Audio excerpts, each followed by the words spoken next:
ऐनपूर येथे महिला प्रसाधन गृहाची दुरावस्था, संबंधित विभागाने दखल घेण्याची मागणी।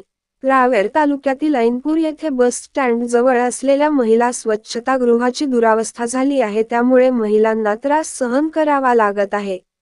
गेल्या अनेक महिन्यापासून ही परिस्थिती आहे। ग्रामपंचायतकडून याकडे दुर्लक्ष करण्यात येत। मध्यंतरी ग्रामविकास अधिकारी गोसावी साहेब यांनी पाहणी केली होती, परंतु सुधारणा झाली नाही। या कारणाने महिलांना भरपूर अडचणी येते आहे। सरपंच अमोल भाऊ पाटील व संबंधित अधिकारी यांनी याकडे लक्ष देण्याची मागणी होत आहे। जितू कोळी, दिव्य महाराष्ट्र प्रतिनिधी, ऐनपूर। आता बोल। नमस्कार, मी पंढरी कोळी बोलत आहे। ऐनपूर गावातील बस स्टँडवरील महिलांची मुतारीमध्ये जाण्याला जागा नसून महिलांचे फार हाल पडत आहे। लवकरात लवकर हे काम पूर्ण करावं। ग्रामपंचायत दुर्लक्ष करत आहे, लवकरात लवकर हे काम करावं। चला या। का